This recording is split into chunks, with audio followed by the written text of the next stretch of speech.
Hay una memoria que no es tuya, está en tu cuerpo, en la curvatura exacta de tu columna vertebral, en la proporción entre la longitud de tus brazos y la anchura de tus hombros, en la forma en que tus ojos buscan el horizonte cuando estás en un lugar abierto, como si buscaran algo que debería estar ahí y que ya no está. No la recuerdas con la mente, la recuerdas con la carne, y la carne no olvida nunca lo que la mente ha decidido que es imposible recordar. Empecemos con algo que ningún libro de texto menciona, pero que cualquier biólogo honesto reconocerá si se le pregunta en privado, lejos de sus publicaciones y de sus comités de revisión y de la presión silenciosa pero constante de una comunidad académica que ha decidido colectivamente dónde están los límites de las preguntas aceptables. El ser humano no encaja. No encaja en el planeta donde vive. No de la manera dramática y obvia con que no encaja un pez fuera del agua. De una manera más sutil, más específica, más perturbadora precisamente porque requiere atención para notarla. El ser humano es el único mamífero de su tamaño que no puede vivir en la naturaleza sin tecnología. No la tecnología moderna, cualquier tecnología. Fuego, ropa, refugio construido. Sin estas cosas, un ser humano adulto en condiciones naturales tiene una esperanza de vida que los primatólogos estiman en semanas en la mayoría de los climas terrestres. Los chimpancés, que comparten con nosotros más del 98% del ADN, no necesitan nada de esto. Viven desnudos, sin refugio construido, en la misma selva tropical que los habría matado a nuestros ancestros en cuestión de días. Esta diferencia del 2% de ADN produjo algo que biológicamente no tiene precedente en la historia evolutiva de los mamíferos. Una especie completamente dependiente de su propia tecnología para sobrevivir en el entorno donde supuestamente evolucionó. La evolución no produce esto. La evolución produce organismos perfectamente adaptados a su entorno. Produce pieles que regulan la temperatura. Produce sistemas inmunes calibrados exactamente para los patógenos presentes en el ecosistema local. Produce sentidos ajustados con precisión a las señales relevantes para la supervivencia en ese entorno específico. La evolución no produce seres que mueren de frío en los mismos bosques donde sus parientes más cercanos duermen al aire libre. A menos que el entorno donde evolucionó esa especie fuera diferente al entorno donde se encuentra ahora. Esta es la pregunta que los biólogos no formulan públicamente, pero que la lógica de la biología evolutiva hace inevitable si se mira con suficiente honestidad. ¿Dónde evolucionó realmente el ser humano? No en el sentido de en qué continente, en el sentido de bajo qué condiciones, bajo qué gravedad, bajo qué espectro de radiación solar, bajo qué composición atmosférica, bajo qué ciclos de temperatura. Porque si las condiciones bajo las que el ser humano evolucionó fueran las condiciones de la Tierra, el ser humano debería estar perfectamente adaptado a esas condiciones. Y no lo está. Hay algo más, algo que los genetistas conocen, pero que raramente aparece en los resúmenes divulgativos sobre la evolución humana, porque su implicación más obvia resulta demasiado incómoda para ser mencionada en ese contexto. El genoma humano tiene un número de cromosomas diferente al de todos nuestros parientes evolutivos más cercanos. Los grandes simios, chimpancés, gorilas, orangutanes, todos tienen 48 cromosomas. Los seres humanos tienen 46. En algún momento de la historia evolutiva humana, dos cromosomas que en nuestros parientes existen como entidades separadas se fusionaron en uno solo. El cromosoma 2 humano es el resultado de esa fusión. La evidencia genómica de que esto ocurrió es indiscutible. Está en el ADN. Está verificada independientemente por múltiples laboratorios en múltiples países. La fusión ocurrió. Lo que no está en ningún lugar del registro científico es una explicación satisfactoria de por qué ocurrió. Las fusiones cromosómicas ocurren en la naturaleza, son conocidas, pero ocurren con una frecuencia muy baja y generalmente producen efectos negativos en la capacidad reproductiva del portador. Para que una fusión cromosómica se establezca en una población entera, para que se convierta en la norma de toda la especie en lugar de una anomalía individual, necesita o bien proporcionar una ventaja adaptativa tan significativa que compense la reducción de fertilidad, o bien ocurrir en una población extremadamente pequeña, donde el efecto fundador amplifica las anomalías genéticas. Una población extremadamente pequeña. Un grupo fundador de tamaño muy reducido del que descendemos todos los seres humanos actuales. El análisis genético de la diversidad del genoma humano sugiere precisamente esto. Sugiere que en algún momento de nuestra historia, el linaje humano pasó por lo que los genetistas llaman un cuello de botella, una reducción drástica del número de individuos de la que toda la humanidad actual desciende. Las estimaciones varían. Algunos modelos sugieren que el grupo fundador pudo haber sido de apenas algunos miles de individuos. Otros modelos son más conservadores, pero todos coinciden en que hubo un grupo fundador, un grupo de origen, un número relativamente pequeño de individuos de los que todos los seres humanos que han existido, que existen y que existirán son descendientes. ¿Dónde estaba ese grupo? ¿Cómo llegó a ser ese grupo? ¿Por qué ese grupo tenía 46 cromosomas cuando todos sus parientes biológicos tenían 48? La ciencia convencional tiene respuestas para estas preguntas que son técnicamente coherentes y que dejan sin responder algo fundamental. Hay otra posibilidad. Una posibilidad que la ciencia no puede descartar con los datos disponibles, aunque tampoco puede confirmarla. La posibilidad de que el grupo fundador no llegara de otra región de la Tierra. La posibilidad de que llegara de otro lugar completamente. Ahora detengámonos aquí un momento. No para afirmar nada, no para adoptar la postura de quien ha encontrado la respuesta definitiva a la pregunta más antigua de la humanidad, sino para hacer lo que la investigación honesta siempre debería hacer: mirar lo que hay. Todos los datos. No solo los que confirman el modelo existente, todos. Y cuando se miran todos los datos, cuando se pone sobre la misma mesa la biología evolutiva y la genómica, y la arqueología, y los textos más antiguos que la humanidad ha producido, y los relatos de tradiciones orales que preceden a la escritura, cuando se mira todo eso junto sin decidir de antemano qué puede ser verdad y qué no puede serlo, algo emerge. Un patrón que atraviesa culturas que no tuvieron contacto entre sí, que apareció en épocas que no pudieron comunicarse, que está codificado en lenguas que no comparten ningún ancestro común. El patrón de la llegada, la historia de los que vinieron del cielo. Está en Mesopotamia, en los textos sumerios más antiguos que conocemos, que datan de más de 5000 años antes del presente y que describen con una especificidad que resulta perturbadora a seres llamados Anunnaki, que descendieron del cielo y que modificaron a los seres que ya habitaban la tierra para crear algo nuevo, algo que pudiera trabajar para ellos, algo que pudiera comprender instrucciones, algo que, en los textos, es descrito como la mezcla de lo que ellos eran con lo que ya había. Una mezcla, una intervención genética descrita con el lenguaje mítico disponible hace 5000 años. Está en el Antiguo Testamento, en el texto hebreo más antiguo que precede a las redacciones canónicas conocidas, en el fragmento del Génesis que describe a los Bené a Elohim, los hijos de los dioses, que se unieron con las hijas de los hombres y produjeron una descendencia que los textos llaman Nefilim, los hijos de los dioses. No en el sentido metafórico con que la teología posterior interpretó esa frase, en el sentido literal con que el texto original la escribió: seres que venían de arriba, que se mezclaron con los que ya estaban aquí, y produjeron algo que no era ninguno de los dos completamente.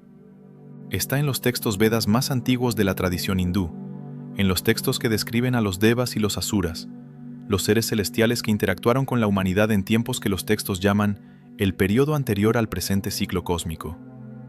Los textos describen naves que viajaban entre mundos, describen conocimientos transmitidos desde los cielos a los humanos, describen conflictos entre facciones de estos seres celestiales que usaron a la humanidad como peones en guerras que no eran humanas. Está en los textos mayas, en el Popol Vuh, el libro de la creación de los quiché, que describe de manera directa y sin ambigüedad que los seres humanos fueron creados por los dioses a partir de intentos previos que no funcionaron, que hubo versiones anteriores de la humanidad que fueron descartadas, que la versión actual fue diseñada con precisión para cumplir cierto propósito. Diseñada, con propósito, por seres que los textos describen como venidos de otro lugar. Está en las tradiciones aborígenes australianas, en el concepto del tiempo del sueño, que no es una era mitológica en el sentido occidental de la palabra, sino una capa de realidad que coexiste con el presente y en la que los seres ancestrales que dieron forma al mundo siguen activos. Esos seres ancestrales, en las tradiciones más antiguas, son descritos como venidos de las estrellas, no como metáfora de lo divino, como descripción de origen. Y está, en una forma que resulta especialmente difícil de ignorar, porque involucra datos físicos y no solo narrativas, en los monumentos. Los monumentos que no deberían existir. No en el sentido de que son inexplicables de manera absoluta, en el sentido de que su existencia requiere capacidades que la arqueología convencional no puede atribuir con certeza a las civilizaciones que se supone los construyeron. Las pirámides de Giza. No las pirámides en general, las pirámides de Giza en particular, y dentro de ellas la Gran Pirámide, la pirámide de Keops, que es el único de los 7 monumentos de la antigüedad que sigue en pie, y que es también el que plantea las preguntas más difíciles. La Gran Pirámide está construida con una precisión que los ingenieros modernos que la han estudiado describen con palabras como extraordinaria, sorprendente e inexplicable con las herramientas disponibles en el periodo en que se supone fue construida. La orientación de sus caras hacia los puntos cardinales tiene un margen de error de 3 centésimas de grado. La proporción entre su altura y el perímetro de su base reproduce el número pi con una precisión que no sería superable con instrumentos de medición modernos hasta el siglo XIX. La proporción entre su altura y la circunferencia de la Tierra en el ecuador, cuando se usa la constante correcta, da el número que representa la velocidad de la luz en metros por segundo. No aproximadamente, con una precisión que va más allá de lo que cualquier coincidencia estadística puede explicar. La velocidad de la luz, codificada en una estructura construida, según la arqueología convencional, 4.500 años antes de que la humanidad supiera que la luz tenía una velocidad medible. Esto no es especulación esotérica. Estas son las medidas reales de la estructura real. Están verificadas por ingenieros, matemáticos y físicos. Están disponibles públicamente. No están en disputa. Lo que está en disputa es su significado.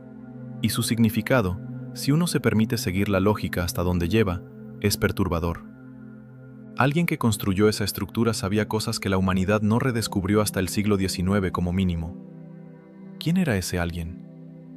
La respuesta convencional es los egipcios del Reino Antiguo, y esa respuesta es defendida con la vehemencia específica que las instituciones académicas reservan para las preguntas cuya respuesta convencional resulta insatisfactoria, pero cuya alternativa es demasiado incómoda para ser explorada. Hay algo más sobre la Gran Pirámide que raramente aparece en las discusiones sobre su construcción. Su orientación no apunta solo a los puntos cardinales terrestres, apunta también a algo en el cielo. El pozo sur de la Cámara del Rey apunta, en el momento de su construcción, directamente a la estrella Al-Nitak, el cinturón de Orión. El pozo norte de la misma cámara apunta a Tuban, la estrella polar del periodo de construcción.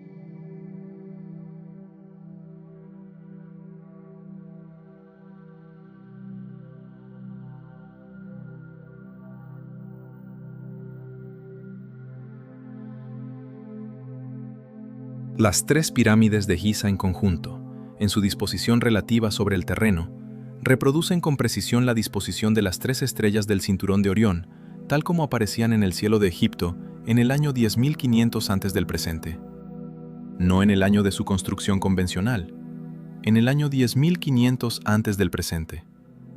8.000 años antes de cuando la arqueología convencional dice que fueron construidas. ¿Por qué alguien construiría un monumento en el año 2500 antes del presente, orientado a la posición de las estrellas en el año 10.500 antes del presente? Hay una respuesta que la arqueología convencional prefiere no formular. Porque alguien en el año 2500 antes del presente tenía acceso a información sobre el año 10.500 antes del presente que no debería haber tenido. Información que venía de algún lugar, de alguien que sabía, que había estado allí, o que nunca se había ido. Ahora necesitamos hablar de la astronomía. No de la astronomía moderna, que tiene sus propias preguntas sobre la singularidad de la Tierra como planeta habitable y sobre la probabilidad estadística de vida inteligente en el universo. De la astronomía de las civilizaciones antiguas. Los sumerios conocían la existencia de los planetas exteriores del sistema solar: Saturno, Júpiter, Marte, Neptuno, Urano. Los conocían y los describían en sus textos con precisión orbital que no debería ser posible sin telescopios. Los textos sumerios más antiguos describen el sistema solar con los planetas en el orden correcto y con las proporciones correctas de sus órbitas. Esto no puede hacerse a simple vista. Marte es visible a simple vista en ciertas condiciones. Júpiter es visible. Saturno es visible bajo condiciones favorables, pero sus posiciones orbitales relativas, sus periodos de revolución, sus distancias proporcionales al Sol, esto no puede determinarse sin cálculo matemático sofisticado y observación sistemática durante periodos de tiempo muy largos. Los sumerios lo tenían. Lo tenían hace 5000 años. ¿Cómo? La respuesta convencional es que los babilonios, herederos de la astronomía sumeria, desarrollaron técnicas de observación y cálculo muy sofisticadas a lo largo de siglos. Esto es verdad, pero no explica completamente el punto de partida. No explica cómo la astronomía sumeria comenzó ya con un nivel de precisión que debería haber requerido siglos de desarrollo previo del que no hay registro arqueológico, como si hubiera comenzado ya sofisticada, como si alguien le hubiera dado el punto de partida. Y hay algo más en los textos sumerios que resulta especialmente relevante aquí. Los textos sumerios describen un planeta adicional en el sistema solar, un planeta que los textos llaman Nibiru, un planeta con una órbita extremadamente elongada que lo lleva muy lejos del Sol durante la mayor parte de su ciclo y que lo trae cerca del Sol interior durante un periodo relativamente breve que los textos describen como cada varios miles de años. La astronomía moderna no ha confirmado la existencia de Nibiru, pero la astronomía moderna tampoco ha descartado completamente la posibilidad de que existan objetos no detectados todavía en las regiones exteriores del sistema solar. El planeta 9, cuya existencia ha sido propuesta por investigadores del Caltech en 2016, basándose en perturbaciones gravitacionales detectadas en los objetos transneptunianos del cinturón de Kuiper, es un objeto hipotético de masas varias veces superior a la Tierra, con una órbita extremadamente elongada que podría tardar entre 10.000 y 20.000 años en completarse. Una órbita extremadamente elongada. Un periodo de miles de años. Las perturbaciones detectadas en los objetos del cinturón de Kuiper no son especulación. Son datos. Son anomalías gravitacionales reales que requieren explicación y cuya explicación más parsimonios es la existencia de un objeto masivo no detectado todavía. ¿Es el planeta 9 el Nibiru de los textos sumerios? No lo sabemos. Probablemente nunca lo sabremos con certeza. Pero la posibilidad de que hace 5000 años alguien en Mesopotamia describiera con precisión un objeto en el sistema solar que la astronomía moderna todavía está buscando, es el tipo de posibilidad que no puede ser simplemente descartada sin examinarse. Y si Nibiru existe, si tiene la órbita que los textos describen, si se acerca al sistema solar interior en ciclos de miles de años, entonces su última aproximación habría sido hace aproximadamente 3.500 a 4.000 años. En el periodo en que la mayoría de las grandes civilizaciones antiguas simultáneamente registraron en sus textos la presencia de seres venidos del cielo. Simultáneamente. En civilizaciones que no tenían contacto entre sí, en Egipto y en Mesopotamia, y en el Indo y en China y en Mesoamérica. Todas al mismo tiempo, todas con la misma historia, los que vinieron del cielo. Ahora hablemos de algo que ocurrió hace 74.000 años y que cambió para siempre la historia de la vida en la Tierra. En la isla de Sumatra, en lo que es hoy Indonesia, el volcán Toba entró en erupción. No en el sentido en que los volcanes entran en erupción ahora, con sus flujos de lava y sus nubes de ceniza que afectan regiones locales y generan titulares de noticias. La erupción del Toba, hace 74.000 años, fue la mayor erupción volcánica de los últimos 25 millones de años en la Tierra. Expulsó aproximadamente 2.800 kilómetros cúbicos de material volcánico a la atmósfera. Para dar una escala, la erupción del Pinatubo en 1991, que causó una caída de la temperatura global de medio grado durante 1 año y medio, expulsó 10 kilómetros cúbicos.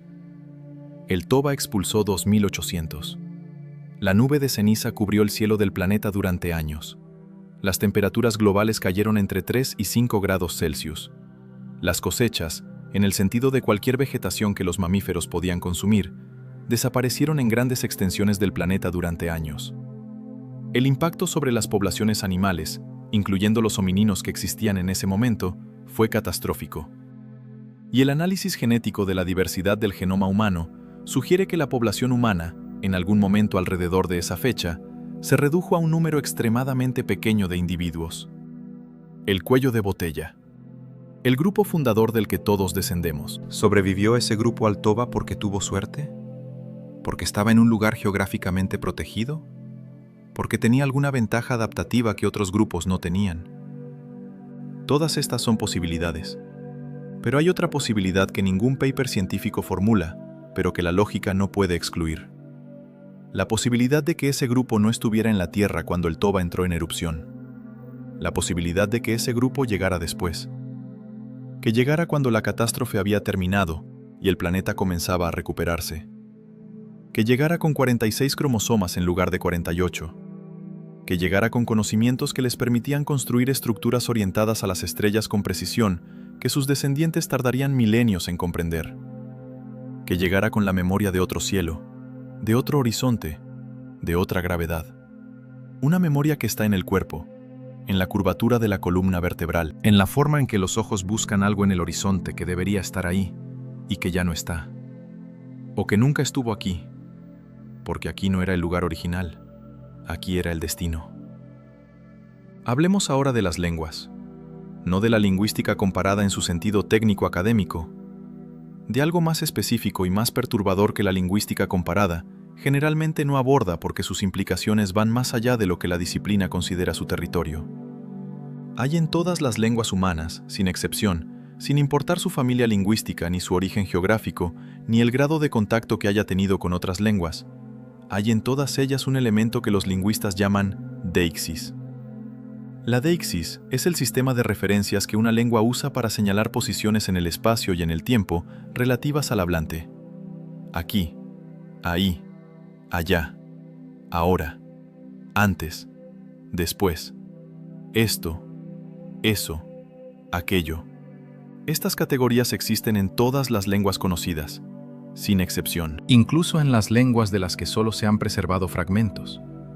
Incluso en las lenguas de comunidades completamente aisladas que no han tenido contacto con ninguna otra comunidad humana durante milenios. Esto es esperable. Es el tipo de categoría conceptual fundamental que cualquier sistema de comunicación necesita. Pero hay algo en la deixis espacial de prácticamente todas las lenguas que resulta, cuando se examina con atención, ligeramente desajustado de la realidad física en que esas lenguas se usan. En casi todas las lenguas, la referencia al cielo o al espacio arriba tiene connotaciones que van más allá de la mera descripción espacial. El cielo en prácticamente todas las lenguas es el lugar de lo sagrado, de lo original, de lo que es más real o más importante que lo que está aquí. Arriba es mejor, arriba es origen, arriba es donde las cosas importantes ocurren o de donde vienen. Esta universalidad podría explicarse de maneras convencionales. El sol viene de arriba. La lluvia viene de arriba. Los fenómenos atmosféricos que determinan si una cosecha vive o muere vienen de arriba. Pero hay algo más específico. En lenguas que no comparten ningún ancestro común, en lenguas separadas por océanos y por milenios, hay una estructura gramatical que los lingüistas llaman el perfectivo de origen, que codifica algo muy particular. Codifica la distinción entre las acciones que comenzaron en el lugar donde está el hablante y las acciones que comenzaron en otro lugar y cuyos efectos llegaron hasta el hablante. Esta distinción existe en lenguas que no pueden haber tenido contacto entre sí, y en todas ellas, la categoría de las acciones que comenzaron en otro lugar y cuyos efectos llegaron hasta aquí tiene una connotación específica, no neutral, específica, la connotación de lo que vino de arriba. Como si el cerebro humano, en todos los contextos culturales posibles, tuviera codificada la experiencia de ser el resultado de algo que comenzó en otro lugar. La experiencia de ser el efecto de una causa que no está aquí, que está arriba, que está en otro lugar, en las estrellas. Ahora necesitamos hablar de algo que los científicos que trabajan en el programa SETI, la búsqueda de inteligencia extraterrestre, saben pero que raramente mencionan en sus comunicaciones públicas porque resulta epistemológicamente incómodo. Saben que si existiera una civilización suficientemente avanzada como para alcanzar otro sistema estelar, esa civilización no enviaría señales de radio. Las señales de radio viajan a la velocidad de la luz. Las distancias interestelares son tales que cualquier mensaje enviado por radio tardaría años o décadas o siglos en llegar a su destino. Una civilización avanzada no se comunicaría así. Tampoco viajaría en naves espaciales como las que la ciencia ficción imagina. Enormes estructuras de metal que viajan durante siglos entre estrellas. Una civilización verdaderamente avanzada usaría métodos que nosotros no comprendemos todavía, porque todavía no los hemos desarrollado. Métodos que podrían involucrar la modificación del espacio-tiempo, o la transmisión de información a través de entrelazamiento cuántico, o algo completamente diferente que no cabe en ninguna categoría que la física actual pueda nombrar. Y una civilización verdaderamente avanzada que quisiera establecerse en un nuevo planeta no llevaría consigo estructuras físicas, llevaría información. La información más compacta y más robusta posible, el código genético. Si quisieras llevar una civilización a otro planeta de la manera más eficiente posible, no llevarías ciudades, ni máquinas, ni libros. Llevarías el diseño del ser que puede construir ciudades, y máquinas, y libros. Llevarías el ADN. Posiblemente modificado, posiblemente ajustado para el nuevo entorno, posiblemente mezclado con lo que ya había en el planeta de destino para producir algo que pudiera sobrevivir allí. 46 cromosomas en lugar de 48. Una mezcla. Como los textos sumerios describen, como el Génesis describe, como el Popol Vuh describe, como todas las tradiciones que tienen la historia de los que vinieron del cielo y se mezclaron con los que ya estaban aquí describen. Cada una con sus propias palabras, cada una apuntando hacia lo mismo, hacia nosotros, hacia lo que somos, hacia de dónde venimos. Hay algo que debe ser dicho aquí con toda la precisión disponible, porque esta es la parte de la historia donde es más fácil perderse en la especulación sin fundamento. Nada de lo que hemos descrito prueba que los primeros seres humanos llegaron de otro planeta. Nada. Los datos genéticos son reales, pero admiten explicaciones convencionales. La imprecisión de los monumentos es real, pero admite explicaciones convencionales. La universalidad de los mitos de origen celeste es real, pero admite explicaciones convencionales. Las anomalías en los textos astronómicos sumerios son reales, pero admiten explicaciones convencionales. Todo admite explicaciones convencionales. El problema no es que las explicaciones convencionales sean falsas. El problema es que son insatisfactorias en un sentido muy específico. No insatisfactorias en el sentido emocional de que no resultan emocionantes o de que no dan la respuesta que queremos escuchar. Insatisfactorias en el sentido matemático, de que requieren demasiadas coincidencias independientes. Cada anomalía individual puede explicarse convencionalmente, pero la acumulación de anomalías, la coincidencia de todas ellas apuntando en la misma dirección, la consistencia de los patrones a través de culturas y épocas que no pudieron haberse comunicado, esto no puede ser explicado convencionalmente sin invocar una cantidad de coincidencias que estadísticamente resulta menos probable que la alternativa. La alternativa que ningún artículo científico publicado en una revista con revisión por pares puede formular, porque hacerlo sería el fin de la carrera de quien lo formulara. La alternativa de que todo esto no es coincidencia, de que hay un origen común, de que ese origen no está en África, aunque África sea donde la arqueología ha encontrado los restos más antiguos, de que ese origen está más lejos, mucho más lejos. En un lugar que el ojo humano puede ver en las noches despejadas, pero que ningún ser humano vivo ha visitado. En algún punto de esa oscuridad salpicada de luz, que todas las culturas humanas han mirado con la misma mezcla de reconocimiento y nostalgia, que no tiene nombre exacto en ningún idioma. La nostalgia de quien mira el cielo y siente, sin saber por qué, que ahí arriba hay algo que conoce, algo que lo conoce a él, algo que fue, antes de que hubiera un él que pudiera recordarlo. Hay una estrella que los seres humanos han mirado durante toda su historia registrada, con una atención que ninguna otra estrella ha recibido. No el Sol. El Sol es inevitable, es la fuente de todo calor y toda luz, su importancia es obvia y directa. No las estrellas del cinturón de Orión, aunque esas también han recibido atención desproporcionada en prácticamente todas las culturas antiguas. No la estrella polar, aunque su utilidad navegacional explica parcialmente su importancia en las tradiciones del hemisferio norte. Sirio. La estrella más brillante del cielo nocturno vista desde la Tierra.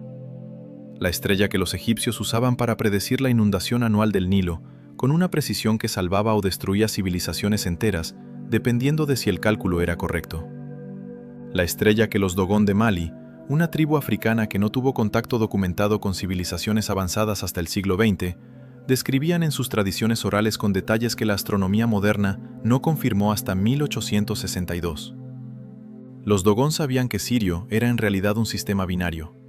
Sabían que la estrella compañera de Sirio, la que hoy llamamos Sirio B, era una enana blanca de densidad extraordinaria. Describían que un fragmento de material de Sirio B, del tamaño de su pulgar, pesaría más de lo que un hombre podía levantar. La densidad de una enana blanca, descrita por una tribu africana sin telescopios. Cuando el antropólogo Marcel Griollet documentó estas tradiciones Dogon en los años 30 y 40 del siglo XX, las publicó con la cuidadosa neutralidad que la antropología exige. Describió lo que encontró sin intentar explicar cómo una tradición oral africana podía contener información astronómica que Occidente no había confirmado hasta el siglo XIX. La comunidad académica respondió de la manera habitual. Primero ignoró. Luego cuestionó la metodología de Griollet. Luego sugirió que los Dogon habían obtenido la información de contactos con occidentales en algún momento no documentado. Ninguna de estas respuestas es satisfactoria, pero la menos satisfactoria es la última, porque presupone exactamente lo que pretende explicar, que la información sobre Sirio B llegó a los Dogon de algún lugar externo a su tradición. El desacuerdo solo es sobre cuándo y desde dónde llegó esa información externa. La antropología convencional dice que llegó de occidentales en el siglo XIX o XX. La tradición Dogon dice que llegó de visitantes de Sirio. En sus textos, en sus ceremonias, en su cosmología que tiene el sistema de Sirio en el centro literal de su comprensión del universo, no como metáfora, como afirmación directa de origen. Somos de allí, dicen los Dogon. Nuestros maestros vinieron de allí, nos enseñaron lo que sabemos, y un día regresarán. Un día regresarán. Esta frase, o variaciones de ella, aparece en tradiciones de todo el mundo con una consistencia que resulta imposible de ignorar si se la mira sin el filtro del escepticismo previo que la academia impone. En las tradiciones mesoamericanas, la narrativa del regreso de Quetzalcóatl, la serpiente emplumada, el ser que vino del cielo, enseñó a los hombres las artes de la civilización y prometió regresar. En las tradiciones hindúes, la narrativa de los avatares de Vishnu y del Kalki, que vendrá al final del ciclo actual. En el budismo tibetano, la narrativa del Maitreya, el Buda futuro que llegará cuando el mundo esté listo. En la tradición cristiana, la narrativa del regreso de Cristo, que nadie en ese contexto interpreta como metáfora, sino como evento literal esperado. En la tradición islámica, la narrativa del Mahdi y del regreso de Isa. En la tradición judía, la llegada del Mesías. En todas las tradiciones, sin excepción, la narrativa de alguien que estuvo aquí, que se fue, que regresará, desde el cielo. Esto podría explicarse como proyección psicológica universal, como el deseo humano de un Salvador que venga a resolver lo que nosotros no podemos resolver, como la estructura mitológica del héroe que parte y regresa amplificada a escala cósmica. Estas explicaciones son válidas, pero hay algo que no explican. No explican por qué el que regresa viene siempre del mismo lugar, del cielo, de arriba, de las estrellas, no de otra región de la Tierra, no del fondo del océano, no del interior de la Tierra, siempre del mismo lugar, del lugar de donde vinieron los primeros. Como si la narrativa del regreso fuera la memoria del origen vista hacia adelante en lugar de hacia atrás. Como si supiéramos, en algún nivel más profundo que el pensamiento consciente, que vinimos de allí. Y que allí sigue habiendo algo que nos conoce, que espera, que en algún momento volverá a estar en contacto con lo que dejó aquí, con nosotros, con lo que somos. Ahora hablemos de algo que los físicos que trabajan en cosmología conocen, pero que raramente articulan en términos que el público general pueda procesar sin que suene a ciencia ficción. El universo tiene aproximadamente 13.800 millones de años. La Tierra tiene aproximadamente 4.500 millones de años. La vida en la Tierra tiene aproximadamente 3.800 millones de años. Los seres humanos, en nuestra forma actual, tenemos entre 100.000 y 300.000 años, dependiendo de los criterios que se usen para definir nuestra forma actual. Esto significa que el universo existió sin seres humanos durante 13.500 millones de años. 13.500 millones de años en los que las leyes de la física eran las mismas que son ahora, en los que las estrellas formaban planetas con la misma regularidad con que los forman ahora, en los que las condiciones para la vida, tal como las conocemos, existían en innumerables lugares de innumerables galaxias. 13.500 millones de años. Si la vida puede surgir en la Tierra en las condiciones correctas, si la evolución puede producir inteligencia en el tiempo suficiente, entonces en 13.500 millones de años de universo previo a nuestra aparición, las probabilidades de que existieran civilizaciones tecnológicamente avanzadas son, en términos estadísticos, prácticamente una certeza. No una posibilidad, una certeza estadística. Y una civilización tecnológicamente avanzada que existiera hace 1.000 millones de años, o hace 5.000 millones de años, habría tenido tiempo suficiente para desarrollar capacidades que nosotros no podemos imaginar todavía. Capacidades que para nosotros serían indistinguibles de lo que llamamos milagros, o de lo que llamamos dioses, o de lo que llamamos los que vinieron del cielo. Esta es la paradoja de Fermi, llevada hasta su conclusión más incómoda. La paradoja de Fermi pregunta: si hay tanta probabilidad de que existan civilizaciones avanzadas en el universo, ¿dónde están todas? La respuesta que la academia prefiere es que están demasiado lejos, que las distancias interestelares hacen el contacto imposible, que el universo es demasiado grande y la vida inteligente demasiado escasa para que el contacto sea estadísticamente probable. Pero hay otra respuesta. Una respuesta que la paradoja de Fermi no excluye, pero que nadie en los contextos académicos convencionales formula. La respuesta de que están aquí, de que siempre han estado aquí, de que la pregunta de dónde están todas tiene una respuesta que lleva 74.000 años mirándose en el espejo cada mañana sin reconocer lo que ve. Nosotros somos la respuesta a la paradoja de Fermi, no en el sentido de que somos una civilización avanzada capaz de viajar entre estrellas, claramente no lo somos todavía, sino en el sentido de que somos el resultado de un contacto que ya ocurrió, el resultado de una visita que ya tuvo lugar, el resultado de una intervención que la biología registra en la diferencia entre 46 y 48 cromosomas y que la memoria cultural registra en la universalidad de los mitos de origen celeste.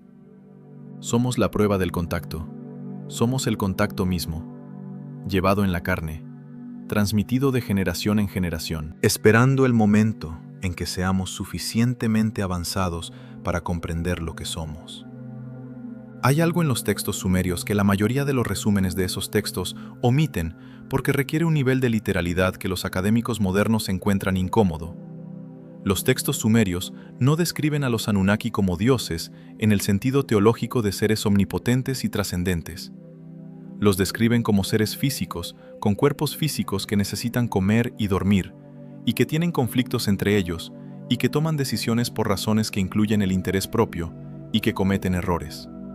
Los describen como una civilización avanzada, infinitamente más avanzada que los seres humanos de la época en que los textos fueron escritos. Pero una civilización, no dioses en el sentido absoluto, visitantes con sus propias jerarquías, sus propias políticas internas, sus propias facciones en desacuerdo sobre cómo manejar la situación en la Tierra. Los textos describen debates entre los Anunnaki sobre qué hacer con los seres que habían creado o modificado. Hay facciones que quieren protegerlos, hay facciones que quieren eliminarlos, hay facciones que quieren usarlos como recursos, hay facciones que desarrollan algo que los textos describen con palabras que los traductores rinden como amor o como apego hacia las criaturas que habían creado. Este nivel de detalle interno, esta descripción de política interna de una civilización extraterrestre, no es lo que produce la imaginación mítica cuando crea dioses. La imaginación mítica crea dioses omnipotentes, inescrutables, cuyas motivaciones trascienden la comprensión humana. Lo que los textos sumerios describen se parece mucho más a lo que producirían observadores que tuvieron contacto directo con seres que eran extraordinariamente más avanzados que ellos, pero que seguían siendo reconociblemente seres con motivaciones y conflictos comprensibles. Observadores que intentaban describir lo que veían con las categorías conceptuales disponibles en su época. Y que eligieron la categoría de dioses, no porque los que veían fueran omnipotentes, sino porque eran lo más cercano a omnipotentes que sus marcos conceptuales podían imaginar. Hay algo más en los textos sumerios que merece atención especial. Los textos describen con precisión el proceso mediante el cual los Anunnaki modificaron a los seres que ya existían en la Tierra. El proceso involucra lo que los textos llaman arcilla, que algunos investigadores interpretan como material genético, y la intervención directa de los Anunnaki en ese material para producir el resultado deseado. Los textos describen intentos fallidos, prototipos que no funcionaron correctamente, versiones anteriores que fueron descartadas porque no tenían las características que los Anunnaki necesitaban, y finalmente, una versión que funcionó, una versión que podía comprender instrucciones complejas, que podía aprender, que podía trabajar de manera autónoma dentro de ciertos parámetros, que podía reproducirse y transmitir a su descendencia las características adquiridas. Los textos describen el propósito original de esta creación como trabajo. Los Anunnaki, según los textos, necesitaban trabajadores para explotar los recursos del planeta. Esto resulta extraordinariamente prosaico para ser el origen divino de la humanidad. Y precisamente esa prosaicidad es lo que algunos investigadores señalan como evidencia de que los textos describen algo real en lugar de algo mítico. La mitología no crea seres supremos para realizar tareas mineras. La mitología crea seres supremos para propósitos cósmicos grandiosos. Lo que los textos sumerios describen se parece mucho más al registro de una empresa que al producto de una imaginación religiosa. Una empresa extractiva que necesitaba mano de obra y que encontró la solución más eficiente disponible: modificar lo que ya había. Combinar lo que los visitantes traían con lo que el planeta ya tenía. Producir algo nuevo que llevara en sí mismo las características de ambos. 46 cromosomas, en lugar de 48. Una mezcla.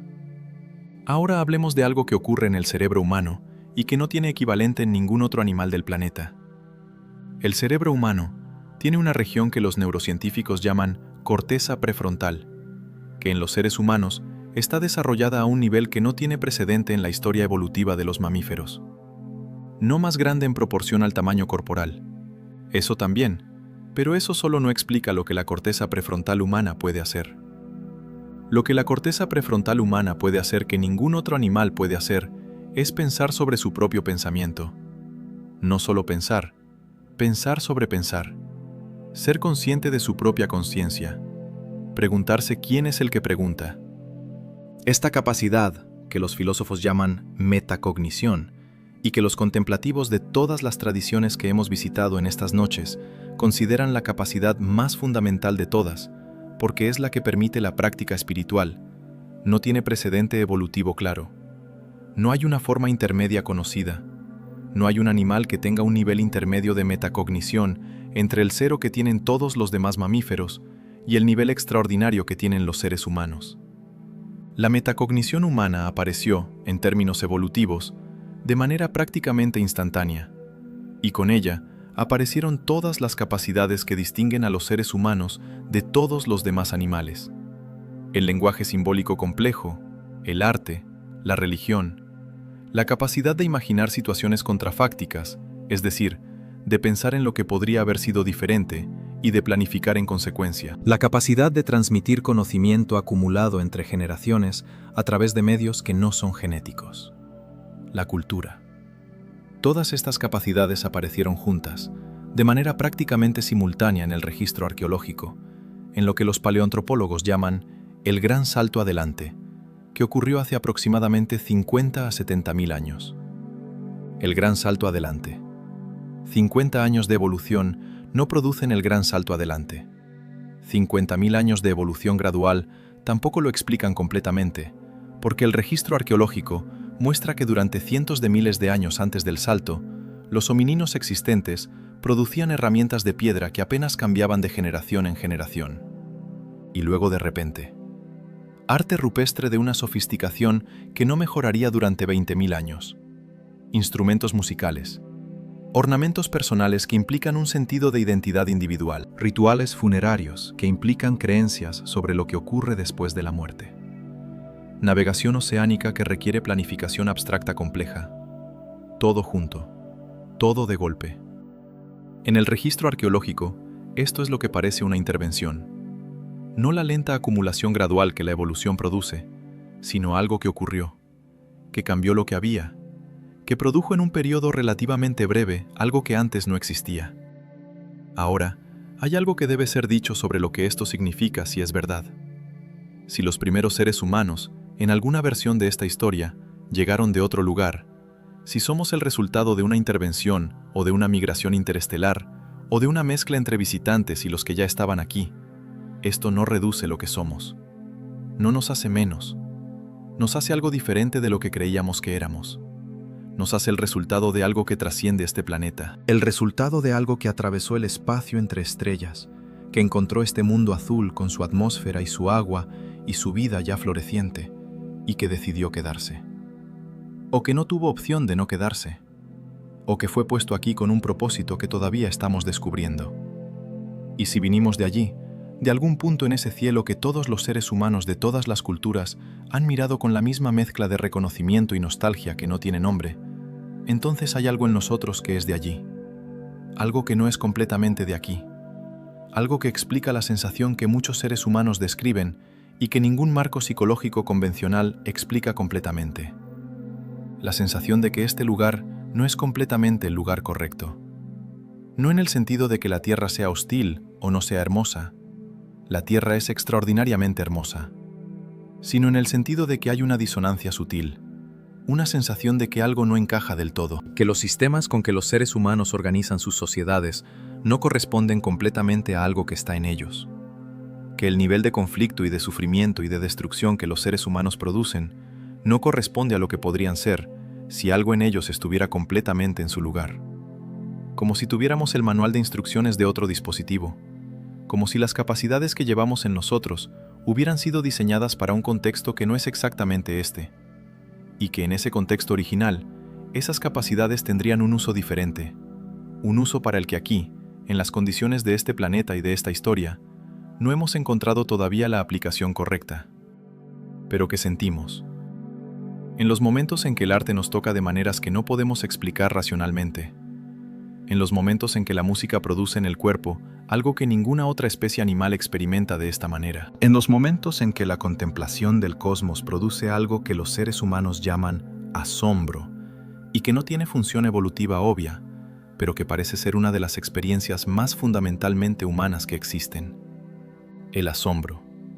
La capacidad de mirar el universo y sentir no solo curiosidad, sino algo más profundo, algo que se parece a reconocimiento, como si el universo que miramos fuera en algún nivel el universo del que venimos, como si mirar las estrellas fuera, en algún nivel más profundo que el pensamiento, mirar hacia casa. Hay algo que ocurrió en 2017 que la comunidad científica discutió brevemente y luego dejó de discutir con la velocidad específica que reserva para las cosas que no sabe cómo manejar.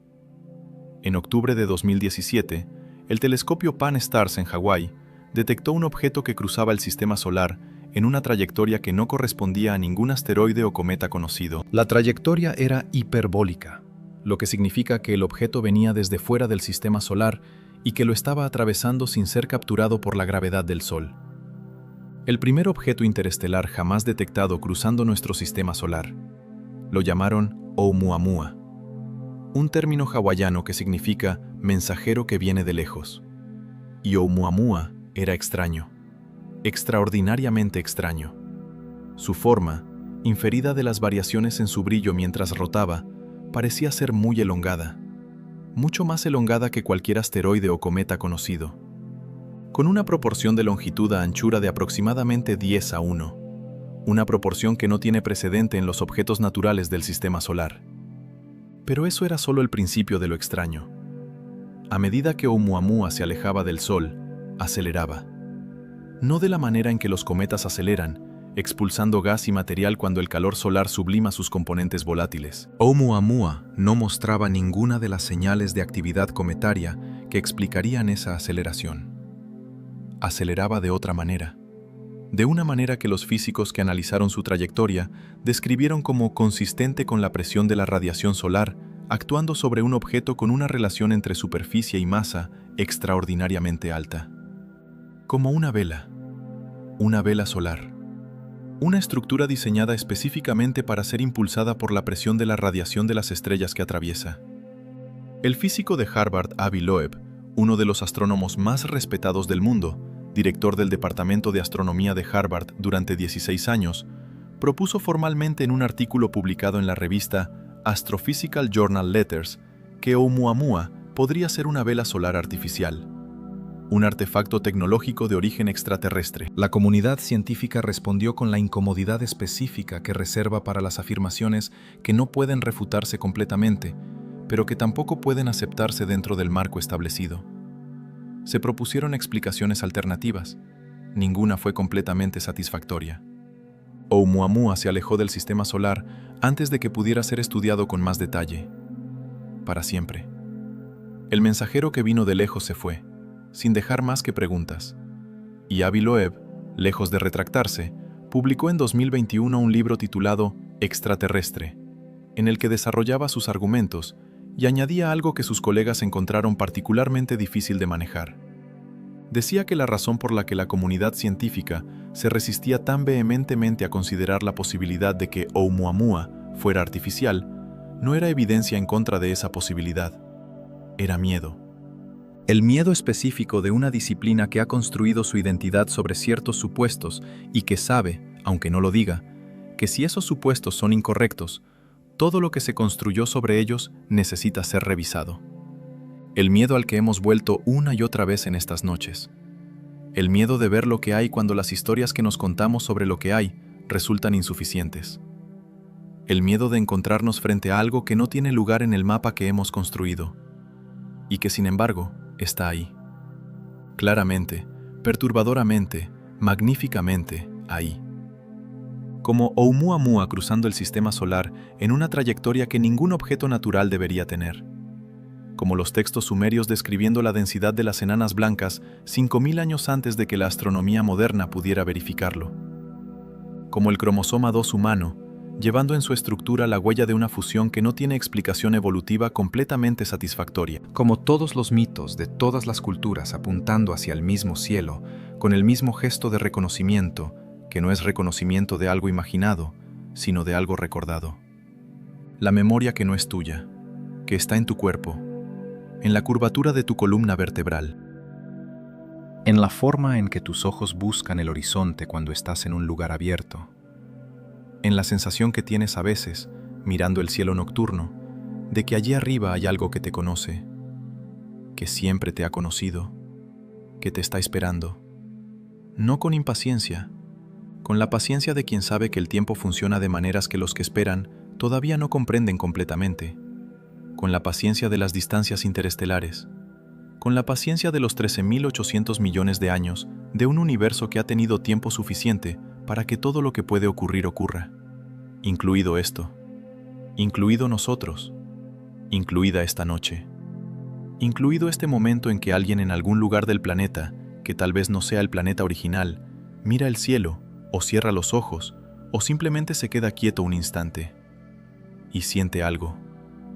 que no sabe nombrar, algo que se parece a memoria, a reconocimiento, a la certeza suave y sin argumento de que hay algo más, de que siempre ha habido algo más, de que ese algo más no está lejos, no está en las estrellas en el sentido de estar fuera del alcance, está aquí, en lo que mira, en lo que siente, en lo que no puede nombrarse pero que se reconoce, como siempre se ha reconocido, como se está reconociendo ahora mismo, en este instante exacto, antes del sueño, que tampoco será el primer sueño, sino el regreso, como siempre. Hay un lugar en el ADN humano que los genetistas llaman ADN basura, no porque sea inútil. Ese nombre, que se les ocurrió a los investigadores de los años 70, cuando todavía no comprendían su función, ha resultado ser uno de los errores de nomenclatura más significativos de la historia de la biología molecular. Lo llamaron basura porque no codificaba proteínas de la manera obvia y directa en que lo hace el ADN codificante, porque no encajaba en el modelo que tenían de cómo debía funcionar el genoma, porque no sabían qué hacer con él. El ADN no codificante representa aproximadamente el 98% del genoma humano. 98%. Solo el 2% del ADN humano codifica proteínas de la manera que los libros de biología molecular describen como la función del ADN. El 98% restante hace otras cosas.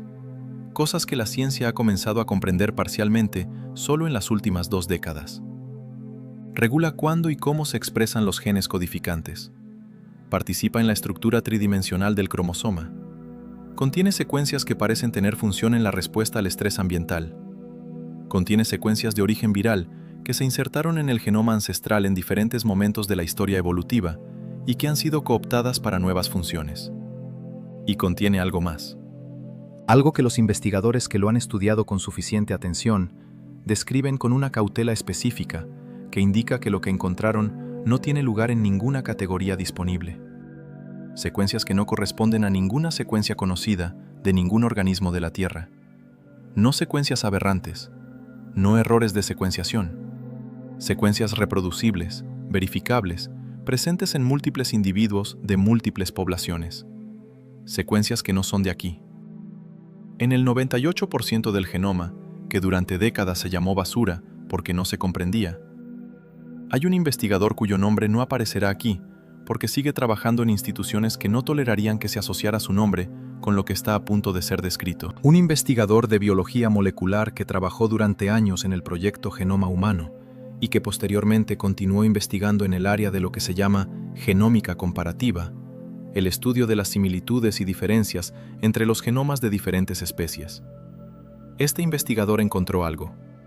Lo encontró analizando comparativamente las regiones no codificantes del genoma humano contra las regiones equivalentes en nuestros parientes evolutivos más cercanos, los grandes simios.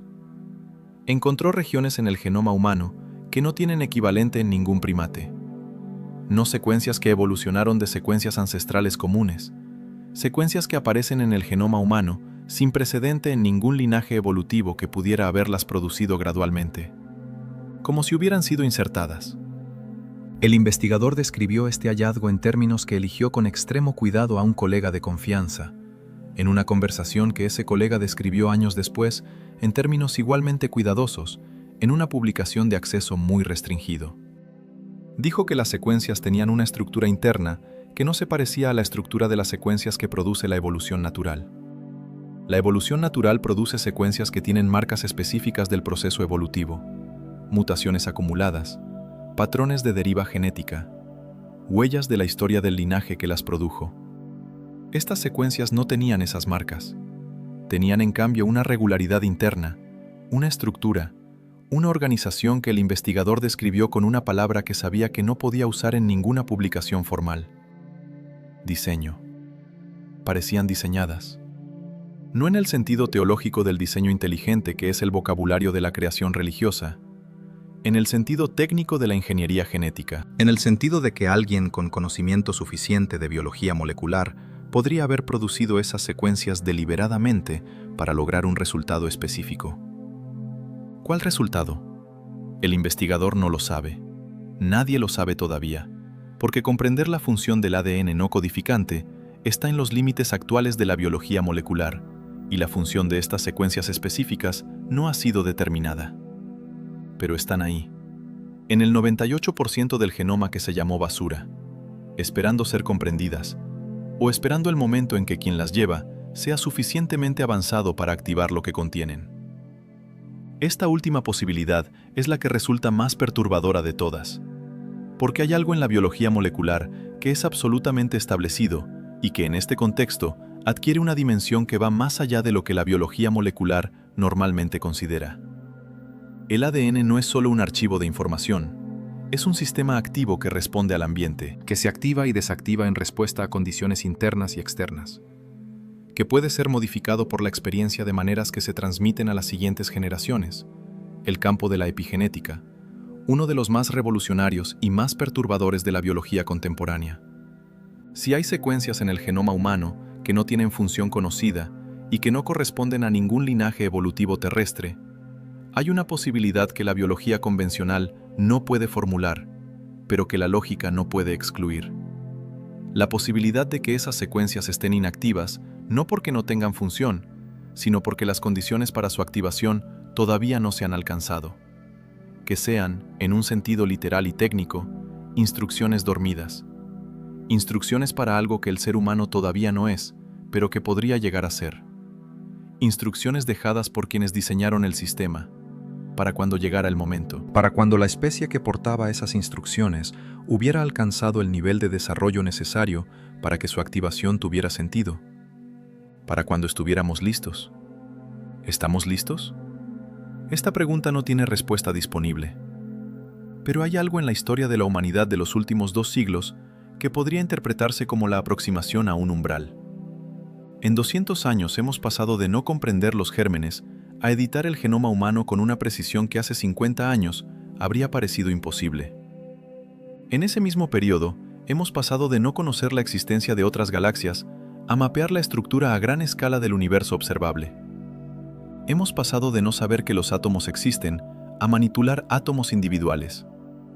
Hemos pasado de no poder volar a haber puesto seres humanos en la Luna. La velocidad de desarrollo tecnológico de la humanidad en los últimos 200 años no tiene precedente en los 100.000 años anteriores de historia humana. Algo cambió. Algo que produce una aceleración que ninguna narrativa convencional sobre el progreso humano explica completamente. Como si algo se hubiera activado, como si alguna condición umbral hubiera sido alcanzada y algún sistema que estaba en espera hubiera comenzado a operar. Como si las instrucciones dormidas hubieran comenzado a despertar, parcialmente, insuficientemente todavía para que su propósito sea claro, pero perceptiblemente. En la velocidad del cambio, en la naturaleza del cambio, en el hecho de que el cambio está llegando ahora a territorios que durante toda la historia previa de la humanidad fueron inaccesibles. La comprensión de la propia mente, la comprensión del propio genoma, la capacidad de modificar lo que somos, la capacidad de extendernos más allá de este planeta. Todo esto está ocurriendo ahora, en este siglo, en estas décadas, no antes. ¿Coincidencia? En la historia de la humanidad, las coincidencias acumuladas que apuntan en la misma dirección raramente son coincidencias. Hablemos ahora de algo que ocurre en el cuerpo humano durante el sueño profundo y que la neurociencia conoce, pero que no ha conectado completamente con la pregunta que estamos examinando. Durante el sueño profundo, el cerebro produce ondas delta. Las ondas delta son las ondas cerebrales de menor frecuencia, entre 0.5 y 4 Hz, y se producen durante las fases más profundas del sueño, no REM. Durante la producción de ondas delta, ocurre algo que la neurociencia describe en términos funcionales, pero cuya profundidad va más allá de la función que se le atribuye convencionalmente. El sistema linfático, el sistema de limpieza del cerebro, se activa completamente y elimina los productos de desecho metabólico acumulados durante la vigilia. Entre esos productos está la proteína beta-amiloide, cuya acumulación está asociada con la enfermedad de Alzheimer. El sueño profundo literalmente limpia el cerebro, elimina lo que se acumuló, restaura el sistema. Pero hay algo más que ocurre durante el sueño profundo que la neurociencia conoce, pero que todavía no comprende completamente. Durante las ondas delta, la actividad del córtex prefrontal, la región del cerebro que produce la narrativa del yo, el sentido de identidad individual, la historia continua de quién soy y qué me está ocurriendo, cae a niveles muy bajos. La historia se detiene, el narrador duerme. Y en el espacio que produce esa detención, algo que normalmente está completamente suprimido por la actividad del córtex prefrontal, tiene la posibilidad de operar. ¿Qué es ese algo? La neurociencia no lo sabe todavía porque para saberlo, necesitaría instrumentos que midieran algo que todavía no ha definido completamente. Pero hay indicios. Hay estudios que muestran que la consolidación de memoria durante el sueño profundo no es simplemente el almacenamiento de lo que ocurrió durante el día. Es una reorganización, una reestructuración, una integración de la nueva información con patrones más profundos que los recuerdos individuales. Como si durante el sueño profundo, el cerebro accediera a algo más profundo que sus propios archivos. Como si consultara algo. Como si hubiera una capa más profunda que la memoria individual. Una capa que los contemplativos de todas las tradiciones que hemos visitado describen con palabras diferentes, pero que convergen en algo similar. La memoria que no es tuya. La memoria de lo que eres más allá de lo que recuerdas haber sido. La memoria del origen. que durante el sueño profundo, cuando el narrador duerme y la historia del yo se detiene, emerge brevemente a la superficie. No como recuerdo articulable, no como visión, No como información que puedas llevar contigo al despertar en forma de palabras. como una calidad. La calidad de algo que estuvo en contacto con algo más antiguo que sí mismo. La calidad que produce esa sensación de la mañana que no puede nombrarse completamente. La sensación de que algo está bien. De que la existencia tiene una cualidad que la vigilia ordinaria oscurece. Una cualidad que viene de antes, de mucho antes, de antes de este cuerpo, de antes de este planeta, de antes de esta historia que llamamos humanidad. Una cualidad que quizás, si la hipótesis que hemos estado examinando esta noche tiene alguna base, viene de otro cielo, de otra estrella, de otro lugar en este universo de 13.800 millones de años, donde en algún momento algo que era suficientemente complejo como para cruzar el espacio entre estrellas, encontró este planeta azul y dejó en él una parte de sí mismo. Nosotros, portadores de instrucciones dormidas, Portadores de una memoria que no sabemos que tenemos. portadores de una nostalgia que no sabemos a qué se refiere, portadores de la capacidad de mirar el cielo y sentir algo que no tiene nombre en ningún idioma humano, pero que todos reconocen. La sensación de que allí arriba hay algo que nos conoce, que nos recuerda, que espera el momento en que nosotros también recordemos.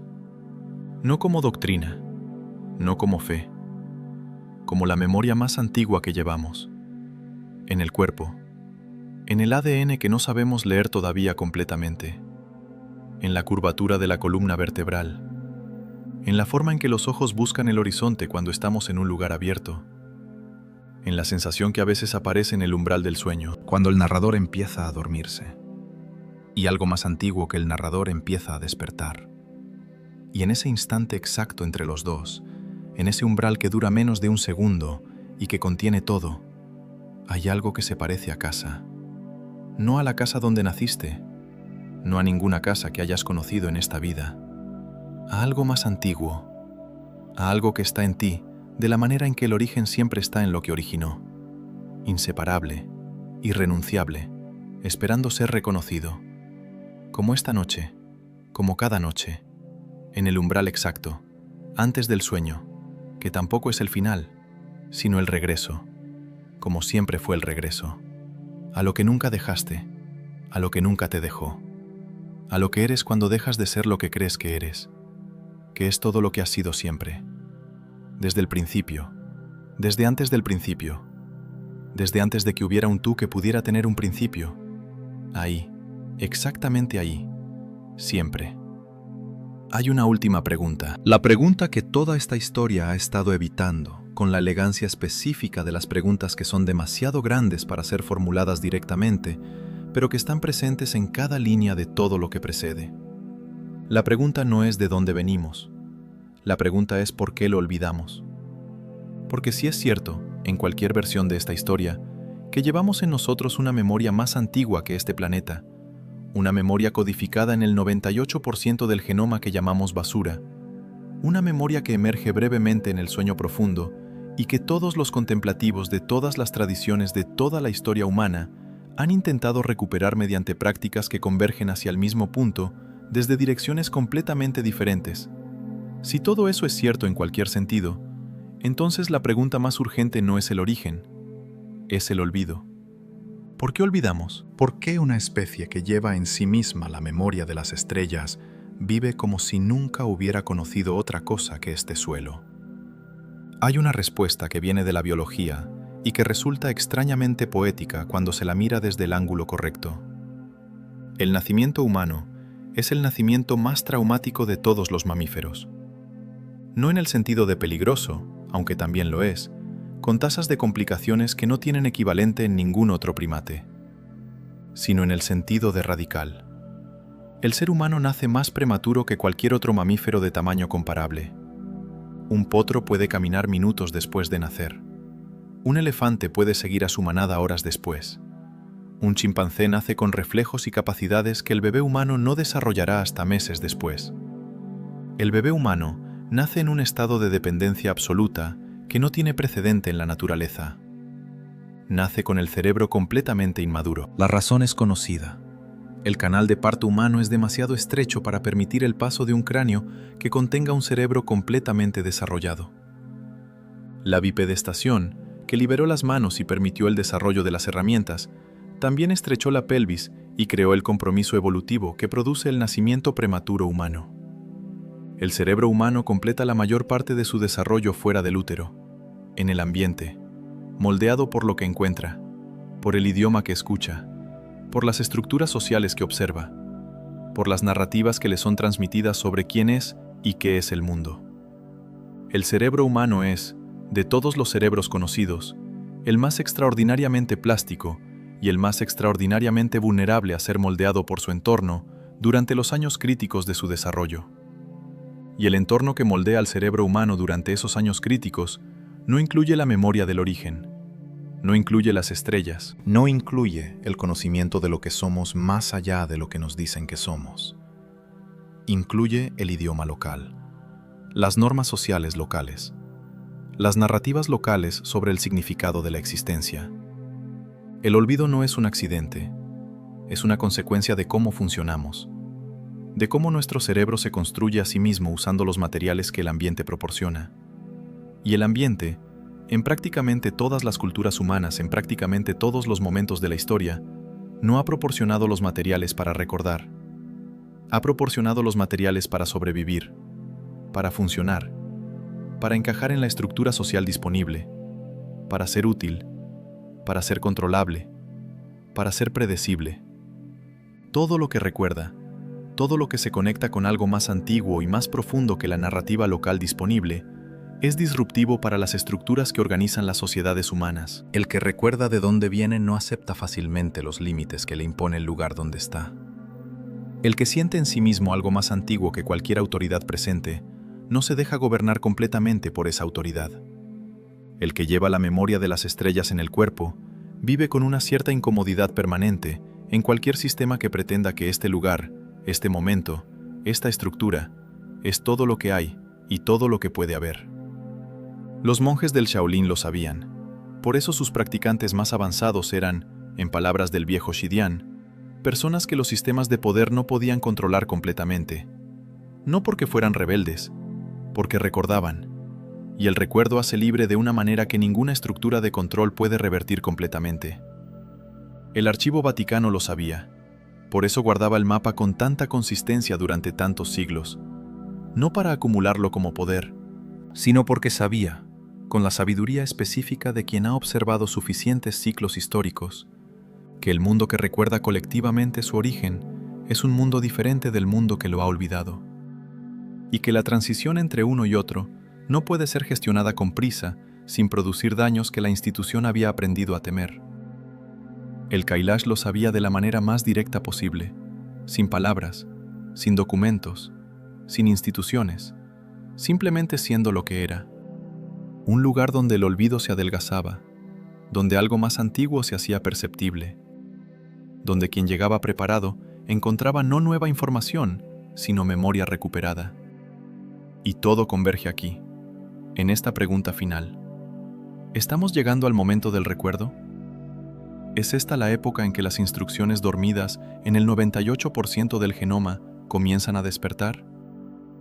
¿Es por eso que la velocidad del cambio se ha acelerado de manera que no tiene precedente en toda la historia previa? Es por eso que en este siglo, por primera vez en la historia registrada, la humanidad tiene simultáneamente la capacidad de comprender su propio genoma, de extenderse más allá de su planeta, de comunicarse globalmente de manera instantánea y de producir inteligencias artificiales que reflejan de vuelta a la especie una imagen de sí misma que nunca había podido ver desde fuera?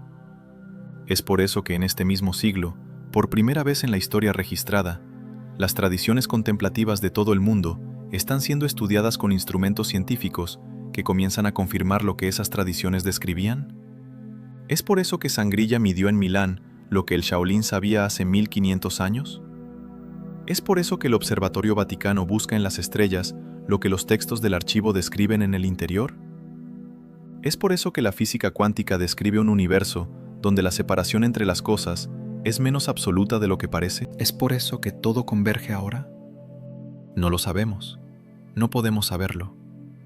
Pero hay algo en la convergencia misma, en el hecho de que todas estas preguntas estén haciéndose simultáneamente, en que todas estas tradiciones estén encontrándose en el mismo punto desde direcciones opuestas, que se siente como algo, como el momento antes de que algo que estaba dormido despierte, como el instante antes de que el recuerdo regrese, como el mismo umbral que está en el paso Drolmala a 5.600 metros, el mismo umbral que está en los 85 kilómetros del Archivo Vaticano, el mismo umbral que está en el patio del Shaolin al amanecer cuando dos personas se sientan frente a frente en silencio, el mismo umbral que está en el sueño profundo cuando el narrador duerme y algo más antiguo empieza a moverse, el mismo umbral que está ahora mismo, aquí, en este instante exacto entre la última palabra y el sueño que viene. Donde todo lo que hemos recorrido estas noches, las montañas y los archivos, y los monasterios, y los genomas y las estrellas,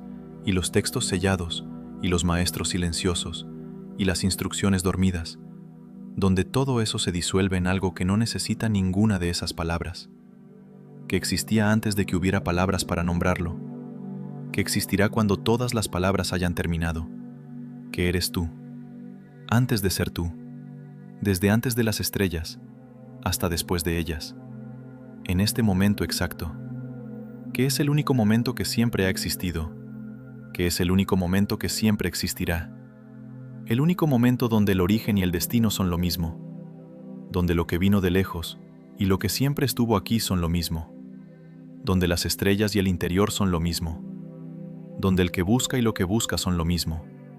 ¿Qué es esto? Exactamente esto. Ahora. Buenas noches.